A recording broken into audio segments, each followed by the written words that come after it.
É um fenômeno muito conhecido, interveio Zosimov. A execução do ato costuma ser magistral, esplêndida, mas a reconstituição dos trâmites é alterada e depende de várias impressões mórbidas, algo semelhante ao que acontece no sonho. No fim das contas, não deixa de estar certo que me tome um pouco por um louco, pensou Raskolnikov. Mas isso também acontece às pessoas sãs, observou Dunietzky olhando com inquietação para Zosimov. É uma observação absolutamente exata, respondeu ele. Nesse sentido, efetivamente, todos nós, e com muita frequência, somos quase dementes, com a única diferença que os doentes são um pouco mais loucos do que nós, porque, repare, é preciso distinguir. Mas é verdade que não existe um homem normal de maneira nenhuma. Talvez entre dezenas, e pode até ser que entre centenas de milhares apenas se encontre um, e ainda assim em exemplares bastante fracos. Quando ouviu a palavra loucos que Zosimov, preocupado com seu tema favorito, pronunciara indiscretamente, todos franziram o senho. Raskolnikov continuou pensativo como se não tivesse dado atenção e com um sorriso estranho nos lábios. Continuava pensando em alguma coisa. Bem, e que fim levou esse homem atropelado? Eu te interrompi, exclamou Razumikin. O quê? Respondeu como se despertasse. Ah, sim. Bom, é que estava sangrando quando eu ajudei a conduzi-lo para casa. Para dizer a verdade, mamãe, ontem eu fiz uma coisa imperdoável. De fato, ontem eu estava meio tolo. Então fui lá e dei todo o dinheiro que a senhora me mandou para a viúva, para o enterro. É claro que se trata de uma pobre mulher tísica, 3 orfãozinhos mortos de fome e a casa vazia, e além do mais, uma filha. Talvez a senhora, mãe, também tivesse dado se tivesse aquela gente. Eu reconheço que não tinha o mínimo direito, sobretudo sabendo o quanto lhe custou juntar esse dinheiro. Para socorrer o próximo, é preciso começar por ter direito a fazê-lo. Se não, creves tiens, se vos n'etes pas contentes. Será como é que se pronuncia isso? Rebentem cães se não estão contentes, isto é, cada um que se governa. E pôs-se a rir. Não é verdade, Dunia? Não, não é assim, respondeu Dunia com firmeza. Ora, tu também, com tuas opiniões, resmungou ele olhando-a quase com ódio e sorrindo sarcasticamente. Eu devia ter contado com isso? Bem, seja como for, é louvável. Para ti será melhor. E se está chegando a um limite do qual não podes passar, serás infeliz, mas se o transpões, talvez ainda sejas mais infeliz, embora no fim de contas tudo isso seja absurdo. Acrescentou irritado, de mau humor pela sua involuntária fraqueza. Eu só queria dizer que lhe peço perdão, mamãe. Terminou de modo cortante e brusco. Basta, Ródica, eu tenho a certeza de que tudo o que tu fazes é bem feito, exclamou a mãe alvoroçada. Pois não deve ter essa certeza, respondeu ele e franziu os lábios num sorriso. Continuou em silêncio. Havia qualquer coisa de inquietante para todos naquele diálogo, naquele silêncio, naquela reconciliação e naquele pedido de perdão, e todos sentiam isso. Parece que tem medo de mim, pensou Raskolnikov consigo, olhando de soslaio a mãe e a irmã. De fato, quanto mais durava o silêncio, mais Pulquiera Alexandrovna se inquietava. Na sua ausência, parecia que as amava, passou pela mente dele. Ouve, Ródica, sabes que Marfa Petrovna morreu? Exclamou de repente Pulquiera Alexandrovna. Qual Marfa Petrovna? Ah, meu Deus, Marfa Petrovna, a Svidrigailova. Te escrevia tantas cartas a respeito dela. Tá, agora me lembro. E de que ela morreu? Ah, é sério? E de repente estremeceu como se acabasse de perder o equilíbrio. De que morreu? De quê? Imagina, de repente, disse primeiro Pulquiera Alexandrovna, encorajada pela curiosidade. Morreu quando eu estava te escrevendo aquela carta. Morreu naquele mesmo dia. Dizem que foi aquele homem terrível a causa da sua morte. Dizem que lhe deu uma surra enorme. Mas eles se davam assim tão mal? Perguntou ele, dirigindo sua irmã. Não, pelo contrário, ele sempre muito paciente com ela, até carinhoso. Em muitas ocasiões era até demasiado condescendente com seu gênio, e assim durante 7 anos. Simplesmente agora acabou a paciência dele, de repente. Sendo assim, não deveria ter sido tão terrível, pois suportou 7 anos. Mas tu, Dunietka, pareces defendê-lo. Não, ele era um homem terrível. Eu não posso imaginar nada mais terrível, respondeu Dunia quase num tremor, franzindo as sobrancelhas e ficando pensativa. Isso aconteceu na casa dele de manhã, continuou dizendo precipitadamente Pulquiera Alexandrovna. Depois ela mandou atrelar os cavalos para ir à cidade, assim que tivesse almoçado, porque nesses casos ela ia sempre à cidade. Ele sentou-se à mesa e almoçou, segundo dizem, com muito apetite. Depois da surra? Aliás, ela tinha esse costume, e logo a seguir, para não atrasar a partida, foi tomar banho. Ela fazia tratamento de banhos, tinha uma fonte fria em casa, e todos os dias, regularmente, dava um mergulho. E foi logo que ela entrou na água que lhe deu o ataque. Com certeza, disse Zosimov. E ele batia nela até machucar? Isso tanto faz, respondeu Dunia. A mãe tem uma predileção especial por certos assuntos, declarou Raskolnikov de repente mal-humorado e quase aflito. Ai, meu querido, é que eu já não sabia do que o iria falar, interrompeu o Pulquéria Alexandrovna. Mas a mãe tem medo de mim, todos têm medo de mim? Exclamou ele com um sorriso forçado. Nisso tu tens razão, disse Dunia, olhando franca e severamente para o irmão. Quando eu subi as escadas, mamãe já vinha se benzendo de medo. O rosto dele se transtornou, como se tivesse tido uma convulsão. Ah, mas o que estás dizendo, Dunia? Não fique zangado, Rodka, por favor. Por que disseste isso, Dunia? Gritou fora de si. Pulquéria Alexandrovna. Na verdade, quando eu vinha para cá, no trem, não fazia outra coisa senão pensar no momento em que nos veríamos e poderíamos falar das nossas coisas. Eu me sentia tão feliz que nem vi o caminho. Era assim que eu vinha. E agora também me sinto feliz. Tu não, Dunia? Eu sou feliz só por te ver, Ródica. Chega, mãe, murmurou ele perturbado, e sem olhar para ela apertou-lhe a mão. Depois teremos tempo de falar disso. Após ter pronunciado estas palavras, tornou a ficar perplexa e empalideceu. Outra vez, como que uma nova e terrível sensação de frio mortal lhe correu pela alma, de repente compreendeu claramente que acabara de dizer uma maneira horrível, que não só não teria mais oportunidade de falar com ninguém, como jamais teria de que nem com quem falar. Foi tão violenta a impressão que essa dolorosa ideia causou, que por um momento se esqueceu praticamente por completo de tudo, levantou-se do seu lugar e, sem olhar para ninguém, quase saiu do quarto. Que tens? Gritou Razumikin pegando-lhe pelo braço. Tornou a sentar-se e pôs-se a olhar silenciosamente à sua volta. Todos olhavam para ele atônitos. Mas por que estão todos tão murchos? Exclamou de repente de uma maneira completamente inesperada. Digam alguma coisa. Afinal, por que estão aqui? Vamos, falem, vamos conversar. Nos reunimos aqui e não dizemos nada. Vamos, digam alguma coisa. Louvado seja Deus. E eu que pensava que ia lhe dar a mesma coisa que lhe deu ontem, disse Pulquéria Alexandrovna benzendo-se. O que tens, Ródica? Perguntou Avdotia Romanovna com desconfiança. Nada, é que estava me lembrando de uma coisa, respondeu ele e de repente pôs-se a rir. Bom, se é assim, não tem problema. Eu também estava pensando, resmungou Zosimov, levantando-se do divã. No entanto, tenho de me retirar, talvez passe por aqui em breve, se puder. Cumprimentou e saiu. Que criatura boa, observou Pulquéria Alexandrovna. Sim, é muito bondoso, uma ótima pessoa. Culto, inteligente, disse de repente Raskolnikov, com uma rapidez inesperada e uma animação que até então não manifestara. Eu não me lembro onde é que o conhecia, ainda antes de adoecer. Creio que o conhecia em algum lugar, mas este também é uma excelente pessoa, disse apontando Razumikin. Tu simpatizas com ele, Dunia? Perguntou e de súbito, sem saber por que, começou a rir. Muito, respondeu Dunia. Tu sempre vens com essas coisas, ordinário, exclamou Razumikin terrivelmente perturbado e corado e levantou-se da cadeira. Pulquéria Alexandrovna sorriu levemente e Raskolnikov desatou numa gargalhada ruidosa. Mas onde é que tu que vais? É que eu também tenho o que fazer. Tu não tens absolutamente nada para fazer. Fica. Zosimov foi-se embora e tu também queres ir. Não vai. Mas que horas são? 12. Mas que relógio bonito que tu tens, Dunia. E por que ficaram outra vez tão calados? Só eu que falo. Foi um presente de Marfa Pietrovna, respondeu Dunia. Tem muito valor, acrescentou Pulquéria Alexandrovna. Mas que grande, quase não parece de senhora. Gosto dele assim, declarou Dunia. Pelo visto não é o presente de casamento, pensou para si Razumikin e sem saber por que ficou alvoroçado. E eu pensando que era presente de Lodian, observou Raskolnikov. Não, ele ainda não ofereceu nada a Dunietchika. Mamãe, lembra-se que eu estive apaixonado e com a intenção de me casar? Disse ele de repente, olhando para a mãe, que estava impressionada pelo caminho tão inesperado que a conversa estava tomando e pelo tom em que ele pronunciara aquelas palavras. Ah, sim, é verdade, meu querido. Pulquéria Alexandrovna olhou alternadamente para Dunietchika e para Razumikin. Sim, mas o que eu ia contar a vocês, já quase não me lembro. Era uma moça doente, continuou como se tornasse a mergulhar nos seus pensamentos íntimos e de olhos baixos, perdidos no vazio. Gostava de socorrer os pobres e sonhava em entrar para um convento, e uma vez começou a chorar quando me falou disso. Sim, eu me lembro. Lembro muito bem. Feiozinha de cara. Nem eu sei, verdadeiramente, por que me comprometi com ela. Talvez por ela estar sempre doente. Se fosse entrevada ou corcunda, gostaria ainda mais dela. Sorriu, pensativa. Aquilo foi uma febre de primavera. Não foi uma febre de primavera, disse Dunia comovida.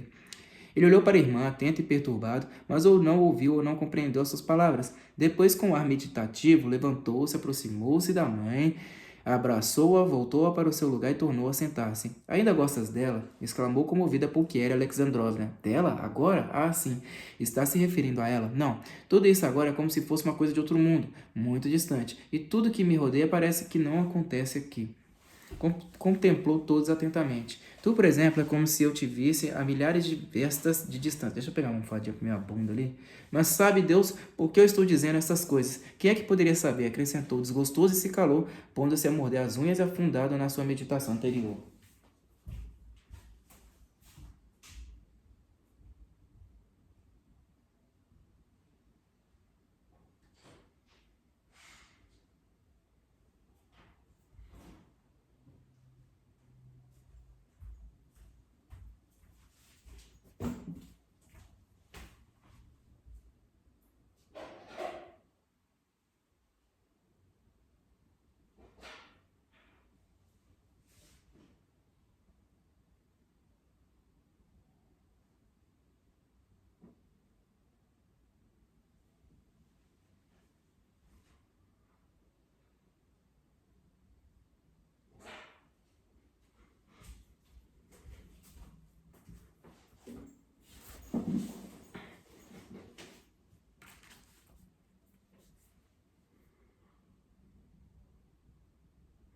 Este quarto é tão feio, Rodka, parece um sepulcro.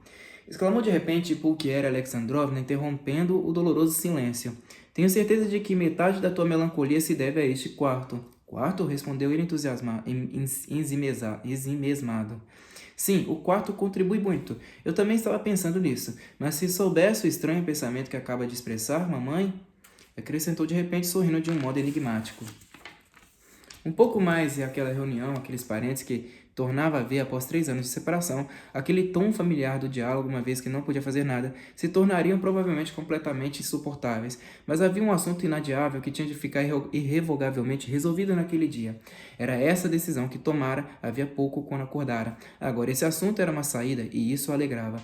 Tu sabes de uma coisa, Dunia? Começou séria e secamente. Desde já eu te peço perdão por aquilo que aconteceu ontem, mas acho que é um dever de prevenir de que, em relação ao principal, não cedo nem 1 milímetro. Ou eu ou Ludin. Suponhamos que eu seja uma má pessoa, mas tu não deves ser. Chega um. Se te casares com Ludin, deixarei imediatamente de considerar como minha irmã. Rodika, Rodika! Mas então insistes no mesmo de ontem? Exclamou Pulquiera Alexandrovna com amargura. Por que estás tomando essa atitude? Posso suportar isso. Ontem dizias o mesmo. Meu irmão, respondeu Dunia com dignidade e também com secura.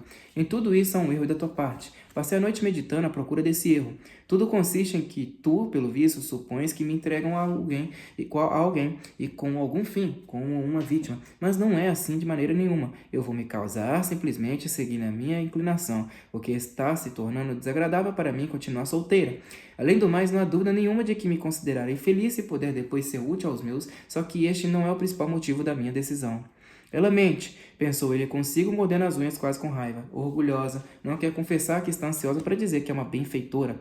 Oh, que péssimos caracteres! Amam como se odiassem. Oh, e como eu odeio a todos. Em resumo, vou me casar com Piotr Petrovitch, continuou Dunietka, porque de 2 males escolho o menor. Tenho a honesta intenção de fazer tudo o que ele espera de mim e por isso não o engano. Por que sorris dessa maneira? Ela também corara e por seus olhos passou um relâmpago de cólera. De fazer tudo? Perguntou ele sorrindo com rancor. Até certo ponto. Tanto a maneira como a forma com que Piotr Petrovitch se comprometeu comigo demonstraram logo aquilo que ele quer. Não há dúvida de que ele tem demasiado amor próprio, mas eu espero que também me aprecie. Por que está sorrindo de novo? E tu, por que estás corando de novo? Tu estás mentindo, Dunia, descaradamente, por simples teimosia feminina para colocar essas coisas do teu jeito diante de mim. Tu não podes sentir respeito por Ludin. Eu vi e falei com ele. Com certeza estás te vendendo por dinheiro, e não há dúvida de que, seja como for, te comportas com baixeza, mas estou muito satisfeito porque ao menos ainda és capaz de corar. Não é verdade, eu não estou mentindo, exclamou Dunietka, perdendo toda a sua serenidade. Não me casaria com ele se não estivesse convencida de que ele sabe me apreciar e me estima. Felizmente, posso me certificar disso sem ficar com dúvidas hoje mesmo. E este casamento não é nenhuma coisa baixa, como tu dizes. Mas ainda admitindo que tu tenhas razão e que eu, de fato, estava decidida a cometer uma baixeza, de qualquer maneira, não seria uma crueldade que tu falasses comigo dessa maneira? Por que exiges de mim esse heroísmo que tu talvez não tenhas? Isso se chama despotismo, coação, aliás. Se eu estou provocando a ruína de alguém, é apenas a minha. Mas eu não matei ninguém. Por que tu me olhas dessa maneira, Rodika? O que tens? Por que estás tão pálido? Rodika, o que estás sentindo? Rodika, meu querido. Meu Deus, quase desmaiou, exclamou Pulquéria Alexandrovna. Não, foi uma tontura, não é nada. Uma breve vertigem. Não chegou a ser um desmaio. Vocês têm a mania dos desmaios? Sim. O que eu ia dizendo? Ah, já sei. Como é que tu pensas te certificar hoje de que podes ter respeito por ele, de que ele te aprecia ou não, conforme disseste? Creio que disseste que seria ainda hoje, se é que eu ouvi bem. Mamãe, mostra a carta de Piotr Petrovitch ao meu irmão, disse Dunietka. Pulquéria Alexandrovna entregou-lhe a carta com mãos trêmulas. Ele a recebeu com grande curiosidade, mas antes de abrir, olhou de súbito para Dunietka com certa admiração. É estranho, exclamou ato contínuo, como se de repente uma ideia nova tivesse acabado de saltá-lo. Por que me exalto tanto assim? Para que toda essa gritaria? Vai-te casa com quem quiseres. Disse isso como que apenas para si, mas em voz alta, e durante um momento ficou olhando para a irmã com um ar preocupado. Finalmente abriu a carta, conservando ainda a expressão de um certo espanto estranho. Depois procedeu à leitura, devagar e atentamente, e repetiu-a 2 vezes, porque Alexandrovna estava numa grande inquietação, embora todos os outros esperassem também alguma coisa de especial.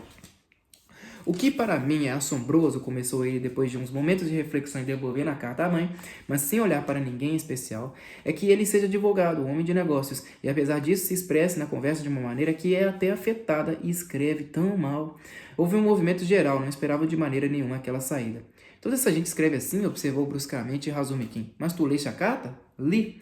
Nós demos a ele para ler, Rodka. Pedimos um conselho. Começou porque era Alexandrovna muito confusa.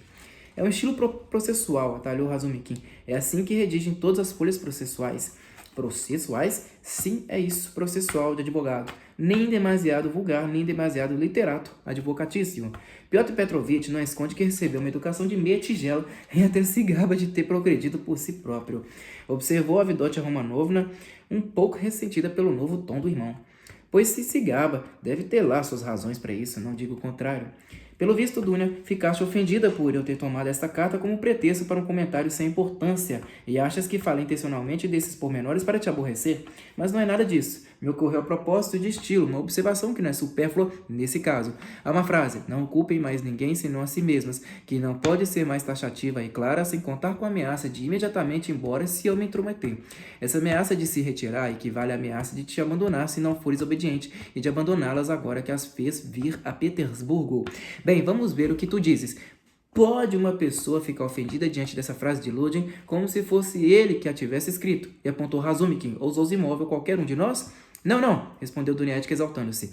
Eu compreendo muito bem que se trata de uma expressão ingênua, e pode ser que tudo se resuma ao fato de que ele não sabe escrever. Tu pensaste bem, irmão. Eu nem sequer esperava. Isso está escrito em estilo jurídico, e em estilo jurídico não seria possível escrever de outra maneira, embora talvez tenha saído mais tosco do que ele queria. Além disso, eu tenho a obrigação de te abrir um pouco os olhos. Nesta carta há uma calúnia contra mim também, e muito baixa. Ontem eu dei aquele dinheiro a uma viúva tuberculosa e esgotada de trabalhar, e não com pretexto de ajudar no enterro, mas muito claramente para o enterro e não por causa da filha. Uma moça como ele escreve, de má fama, e que eu nunca na minha vida tinha visto até ontem, dei sobretudo a uma viúva. Vejo claramente em tudo isso o confuso desejo de me ofender e de provocar discórdia entre nós. Expressão essa também processual, quer dizer, dirigida para um fim evidente com o cuidado dos mais ingênuos. É um homem com alguma inteligência, mas para agir com inteligência é preciso mais alguma coisa. Tudo isso nos diz quem é esse homem, e me parece que ele não deve gostar muito de ti. Falo assim, irmã, unicamente para te ajudar, pois desejo sinceramente o teu bem. Bem, e o que tu resolveste, Rodka? Perguntou Pulquéria Alexandrovna, ainda mais alarmado do que na véspera pelo súbito e novo tom prático da sua conversa. Que é isso de resolver? É que Piotr Petrovitch nos disse que tu não deves estar presente essa noite e que, em caso contrário, ele irá embora. Por isso, tu pensas em vir? Quanto a isso, não há dúvida alguma de que não compete a mim decidir. Mas, em primeiro lugar, a senhora, se é que essa exigência de Piotr Petrovitch não a ofende, e depois a Dunia, se também não a ofende. Quanto a mim, faria o que lhes parece melhor, acrescentou secamente. Dunietka já decidiu, e eu estou completamente de acordo com ela. Apressou-se a afirmar Pulquéria Alexandrovna. Eu resolvi te pedir, Rodka, que comparecesses a esse encontro sem falta, disse Dunia. Tu vens? Sim. E peço também ao senhor que venha nos ver às 8, acrescentou dirigindo-se a Razumikin. Mamãe, eu também quero convidá-lo. Fazes muito bem, Dunietka. Se é isso que decidiram, acrescentou Pulquéria Alexandrovna, é o que há de ser. Para mim isso também é um alívio, não gosto de fingimentos nem de mentiras. O melhor de tudo é falar com absoluta franqueza, e agora é contigo, Piotr Petrovitch. Capítulo 4. Naquele momento a porta se abriu devagarinho e, olhando timidamente à sua volta, uma mocinha entrou no quarto. Todos se voltaram para olhá-la com espanto e curiosidade. A princípio Raskolnikov não a reconheceu. Era Sônia Siemionovna Marmeladova. Ele a tinha visto pela primeira vez na noite anterior, mas apenas por um instante, num ambiente com um traje tal que na sua memória ficara a imagem de uma criatura totalmente diferente. Essa de agora era uma mocinha modesta, até pobremente vestida, muito nova ainda, quase uma menina, com uma carinha ingênua, mas um pouco assustada. Vestia uma roupinha simples, caseira. Na cabeça usava um chapeuzinho velho, fora de moda, mas trazia a sua sombrinha na mão, como na noite anterior. Ao ver o quarto cheio de gente contra o que esperava, não só ficou embaraçada, como completamente confusa. Corou como uma criança e até fez menção de se retirar. Ah, é a menina? Disse Raskolnikov, profundamente admirado, e de súbito também ficou perturbado. Lembrou-se imediatamente de que a mãe e a irmã já estavam a par graças à carta de Ludin da existência de certa moça de má fama. Há apenas um momento ele protestara contra a calúnia de Ludin, declarando que nunca antes vira a referida moça, e eis que ela de repente vinha vê-lo. Tudo isso passou vagamente durante um segundo pela sua imaginação, mas reparando mais atentamente, pôde ver que ela era uma criatura humilde, a tal ponto humilde de que de repente lhe inspirou piedade. Quando a moça fez o movimento para se retirar, assustada, alguma coisa se lhe revelou a ele. Não a esperava, disse atropeladamente, detendo-a com o olhar. Faça o favor de se sentar. Deve vir com certeza da parte de Ekaterina Ivanovna. Com licença, aí não, aqui. Sentem-se todos. Com a chegada de Sônia, Razumikin, que estava sentada em uma das 3 cadeiras de Raskolnikov, junto da porta, levantou-se para que ela pudesse entrar. A princípio, Raskolnikov indicou-lhe uma ponta do divã onde Zosimov estivera sentado, mas reconsiderando depois que o divã era um lugar demasiadamente familiar, apressou-se a indicar-lhe a cadeira de Razumikin. Senta aqui, disse a Razumikin, acomodando-o na mesma ponta do divã que Zosimov tinha ocupado. Sônia sentou-se quase tremendo de medo e olhou timidamente para as senhoras. Era evidente que nem ela própria compreendia como é que podia estar sentada ali junto com elas. Quando pensou nisso, sentiu-se tão atemorizada que de repente tornou-se a levantar e, completamente desorientada, exclamou dirigindo-se a Raskolnikov.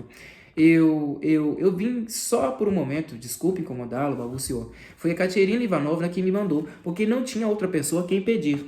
Ekaterina Ivanovna encarregou-me de lhe pedir que não faltasse ao funeral amanhã pela manhã, depois da missa em São Mitrofan e depois da casa na casa dela para comer alguma coisa. Dará uma grande honra a ela. Mandou que lhe pedisse isso muito encarecidamente.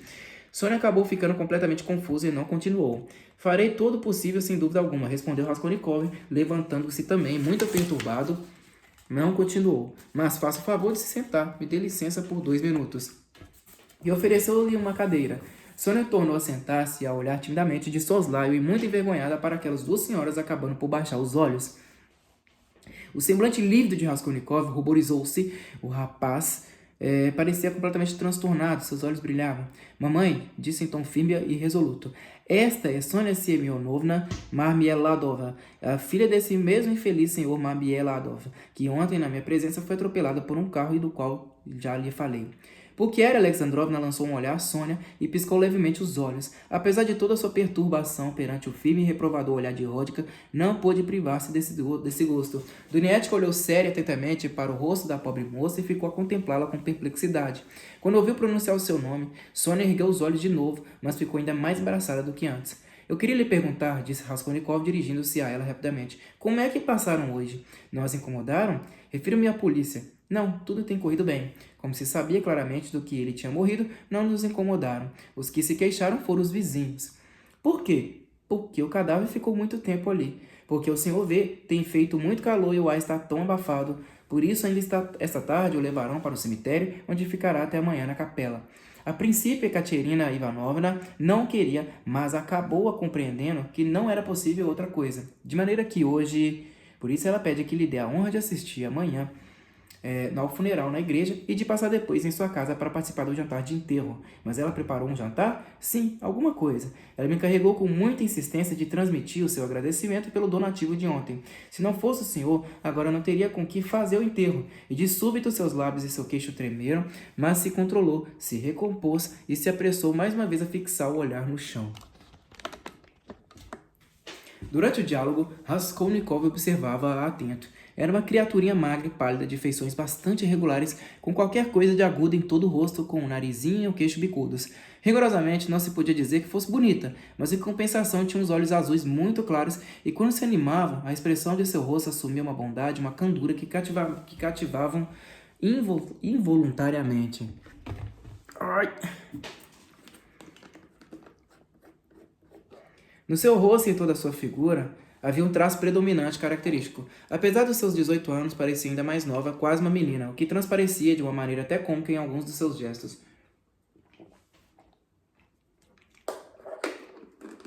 Mas como é que com tão poucos recursos, Ekaterina Ivanovna pôde pensar em jantares?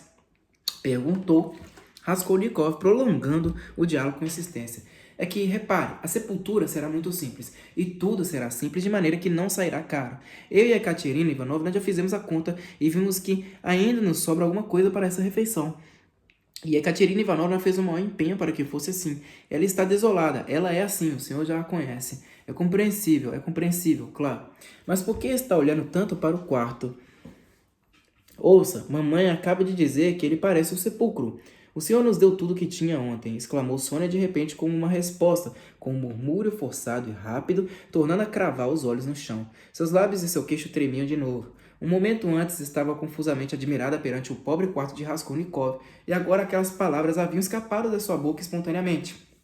Seguiu-se um silêncio. Os olhos de Dunietka iluminaram-se um pouco e Pulcheria Alexandrovna olhou para Sônia até com afetuosidade. Rodica, disse ela, levantando-se. Será desnecessário dizer que vamos almoçar juntas. Dunietka, vamos? Rodica, tu podias sair, passear um pouco, depois repousar, descansar, então venha nos buscar o mais depressa possível. Tenho medo de termos te cansado. Está bem, eu vou, disse levantando-se com certa pressa. Mas vocês não vão almoçar, cada um por seu lado, exclamou Razumikin olhando com assombro para Raskolnikov. O que estás dizendo? Que sim, que irei, claro, mas fica aqui ainda um momento. Não precisa dele agora, não é verdade, mamãe? Ou será que eu estou roubando de vocês? Oh, não, mas o senhor Dmitri Prokofitch podia ter a bondade de vir almoçar conosco. Sim, por favor, aceite, pediu Dunietka.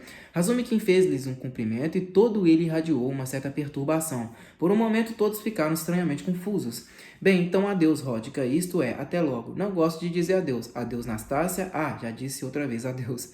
Pulcheria Alexandrovna fez também menção de cumprimentar Sônia, mas o seu gesto não chegou a se definir bem e saiu do quarto precipitadamente. Mas Avdotya Romanovna, como se esperasse a sua vez, ao passar atrás da mãe diante de Sônia, fez-lhe um cumprimento atento, cortês e incompleto. Sonietka ficou envergonhada, correspondeu ao cumprimento com outro, rápido e alvoroçado, e uma espécie de comoção doentia se refletiu no seu rosto, como se a deferência e a cortesia de Avdotya Romanovna tivessem sido penosas e mortificantes.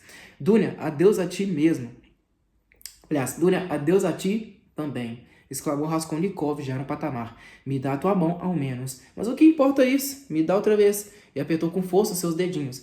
Dunietka sorriu, corou, apressou-se a retirar a mão e correu atrás da mãe, toda alvoroçada, sem saber por quê. Ora, assim é que é bom, disse ele a Sônia quando voltou para o seu lado, e olhou francamente para ela. Deus tenha os mortos na sua paz, mas que deixe os vivos viver. Não é assim? Não é assim? Não é verdade? Sônia contemplava quase com espanto seu rosto subitamente iluminado. Ele permaneceu um instante olhando-a de alto a baixo, em silêncio, e de repente toda a história do pai dela lhe veio à memória. Meu Deus, Dunietka, exclamou Pulcheria Alexandrovna assim que chegaram à rua. Olha, sinto-me muito contente por ter saído dali, mais à vontade. Como é que eu podia imaginar ontem no trem que até isso iria me alegrar? Torno a repetir, mamãe, que ele ainda está doente. Não reparou? Pode ser que tenha sofrido por causa de nós e esteja aflito. Temos de ser compreensivas e perdoar muita coisa. Pois tu não deste mostra de ser compreensiva, interrompeu a Pulcheria Alexandrovna com veemência e aborrecimento. Sabes uma coisa, Dunia? É que eu estive olhando para vocês, os dois, e tu és o seu vivo retrato, não tanto na cara como na alma. Os dois são melancólicos. Os dois são arredios e arrebatados. Os dois são altivos e generosos, porque não é possível que eles sejam egoístas, não é verdade, Dunia? E quando penso que vai nos encontrar esta noite, tenho um pressentimento. Não se preocupe, mamãe, será o que tem de ser. Dunietka, mas vê um momento qual é a nossa situação. E se Piotr Petrovitch se arrependesse, exclamou de repente indiscreta a pobre Pulcheria Alexandrovna. Mas como é que ele vai se arrepender depois de tudo que há pelo meio? Respondeu Dunia em tom cortante e depreciativo. Fizemos muito bem em sair agora, Pulcheria Alexandrovna interrompeu-a atrapalhada. Ele tem de sair para tratar de algumas coisas e no mínimo para tomar ar, porque ali naquele buraco uma pessoa fica sufocada. Se bem que onde é que se pode tomar ar? Aqui nas ruas é como em quartos sem janelas. Meu Deus, que cidade é esta? Cuidado, te afasta para um lado, senão te esmagam. Estão trazendo não sei o que para cá. É um piano. Como empurram essa... Olha, aquela moça também me inquieta um pouco. Que moça, mamãe? A tal Sônia Semyonovna, que acabou de chegar aqui. Aqui acabou de chegar. E por quê? Porque o meu coração diz, Dunia. Bem, quer tu acredites ou não, assim que ela entrou, pensei logo ela é que é a chave de tudo. Nada disso, exclamou Dunia com ar desgostoso. Lá vê a mamãe com seus pressentimentos. Ele a conhece desde ontem apenas, tanto que quando ela entrou, ele nem a reconheceu. Pois então vamos ver. Tive um mau pressentimento. Vamos ver, vamos ver. Fiquei com muito medo. Ele me olhou com um olhar quando a apresentou que eu não conseguia ficar quieta na cadeira. Tu te lembras? E o mais estranho para mim é Piotr Petrovitch ter dito que ela é, e mesmo assim ele a apresentou a mim e a ti também. Pelo visto gosta muito dela.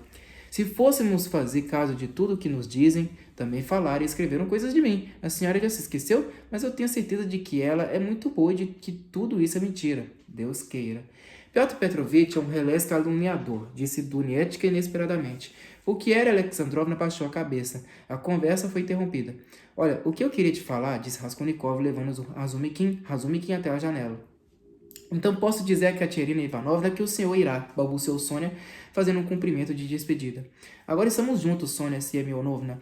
Nós não temos segredos, não está nos incomodando. Ainda tenho que lhe dizer umas coisas. Olha, disse encarando Razumikin, de repente sem acabar a frase e como se a tivesse interrompido. Tu conheces esse... Bem, já sabes a quem me refiro, não é verdade? Como se chama ele, Porfírio Petrovitch? Sim, é meu parente. Mas de que se trata? Acrescentou com uma certa curiosidade. É daquele assunto, bem, daquele crime de que falamos ontem, e cujo processo ele está organizando, não é? Sim, mas... E Razumikin arregalou os olhos e de repente... É que ele anda investigando os nomes dos clientes da usurária e eu também tinha alguns lá. Pouca coisa, é claro. Um anel que a minha irmã me deu de recordação quando eu vim para cá e um relógio de prata que era do meu pai.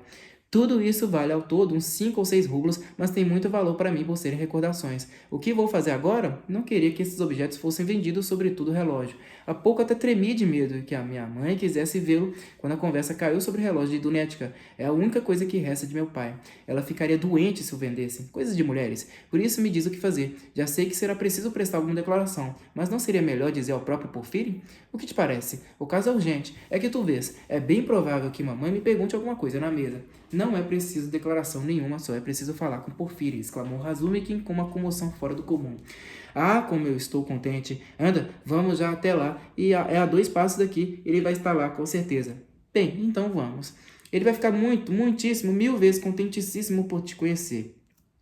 Contentíssimo por te conhecer. Eu tenho falado muito de ti com ele, em várias ocasiões. Ainda ontem falamos de ti. Vamos então. Então tu conhecias a velha, e esta agora. Olha como as coisas se encadeiam tão bem. Ah, sim, Sônia Ivanovna. Sônia Semyonovna, retificou Raskolnikov. Sônia Semyonovna, este é o meu amigo Razumikin, uma excelente pessoa. Se precisa sair, começou Sônia sem olhar para Razumikin e ainda mais envergonhada por isso mesmo. Anda, vamos, disse Raskolnikov. Eu passarei por sua casa ainda hoje, Sônia Semyonovna, mas me diga onde moro. Não parecia perturbado, mas disse isso depressa e evasivamente e evitando o olhar da moça. Sônia deu-lhe o endereço e quando fez isso, corou. Saíram todos juntos. Mas tu não fechas o quarto à chave? Perguntou Razumikin quando saía para o patamar atrás dele. Nunca fecho. Além disso, há 2 anos que já ando pensando em comprar uma fechadura. Acrescentou despreocupadamente. Felizes aqueles que não têm nada para guardar. Acrescentou dirigindo-se a Sônia. E na rua pararam à porta. Tu vais para a direita, não é, Sônia Semyonovna? E a propósito, como é que me encontrou? Perguntou como se quisesse dizer a ela alguma coisa completamente diferente. Sentia vontade de olhar os seus olhos plácidos, transparentes, e não conseguia.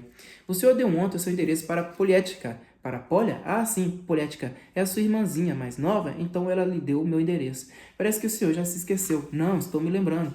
Eu já ouvira falar no senhor pelo meu falecido, só que não sabia o seu nome. E hoje vim, e como já sabia o seu nome desde ontem, perguntei, onde mora o senhor Raskolnikov? Eu não sabia que o senhor também vivia num quarto subalugado, mas adeus, vou dizer a Ekaterina Ivanovna. Estava contentíssima por poder finalmente se retirar, saiu apressada para que eles a perdessem o mais rápido possível de vista e pudesse percorrer rapidamente os 20 passos de distância até a primeira embocadura, à direita, e ver-se finalmente sozinha. E então, andando rápido, sem olhar para ninguém nem reparar em nada, pôs-se a pensar, a recordar, a evocar na imaginação tudo o que tinha sido dito, todos os acontecimentos. Nunca sentira nada parecido. Todo mundo novo, desconhecido e insuspeitado surgia na sua alma. Lembrou-se de repente que Raskolnikov pretendia ir vê-la naquele mesmo dia, talvez naquela mesma manhã, quem sabe se naquele mesmo momento. Deus não seja hoje, murmurava de coração partido como se implorasse a alguém, como uma criança assustada. Senhor, a minha casa, aquele quarto, ele verá, oh meu Deus. E sem dúvida por causa disso não reparou num cavalheiro que ela não conhecia, que a seguia de perto e se atravessou em seu caminho. Ele a vinha seguindo desde a porta da casa.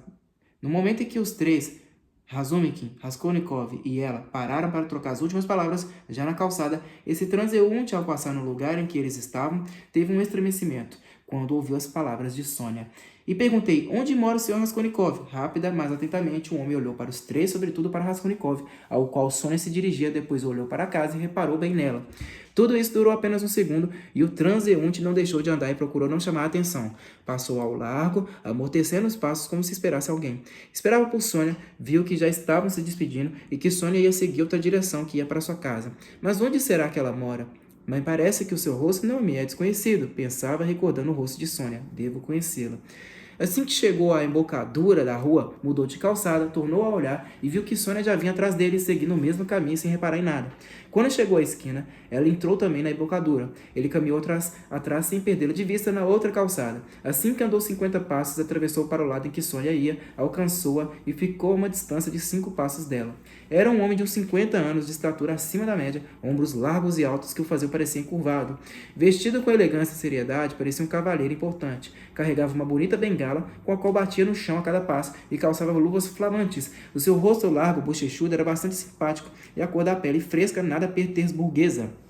Os cabelos ainda fartos eram completamente louros e mal começavam a embranquecer, e a barba ampla, farta, que caía como uma pá, era ainda mais clara do que o cabelo da cabeça. Tinha os olhos azuis e o olhar frio, insistente e percrustador, os lábios muito vermelhos. Era, de uma maneira geral, um homem muito bem conservado e parecia muito mais jovem. Quando Sônia chegou junto ao canal, encontraram-se no mesmo ponto da calçada. No momento em que olhou para ela, ele percebeu como estava pensativa e distraída do resto. Assim que chegou em casa, Sônia entrou e ele entrou atrás dela, sentindo uma certa estranheza. Já no pátio, ela dobrou para a direita, para o canto de onde a escada levava até o seu quarto. Espere, murmurou incógnito cavalheiro e começou a subir os degraus atrás dela. Foi só então que Sônia reparou nele. A moça subiu ao terceiro andar, entrou logo por um corredor e apertou no número 9, em cuja porta estava escrita a giz. Capernaumov Alfaiate. Capernaumov Alfaiate. Espere! Tornou a repetir o desconhecido. Espantado com a estranha coincidência, apertou também no número 8. As duas portas ficavam a uns 6 passos uma da outra. Então mora na casa de Capernaumov, disse ele olhando para Sônia e sorrindo. Ontem ele fez um colete para mim. Eu estava vindo agora na casa de Madame Reslich, a senhora Karlovna.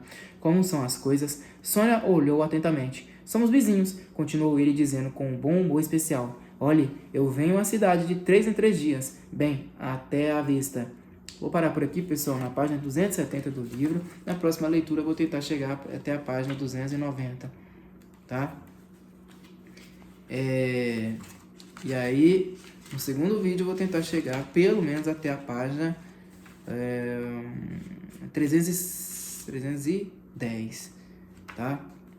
Hoje ainda eu quero chegar até a página 310. Muito obrigado a todos vocês, até a próxima e falou!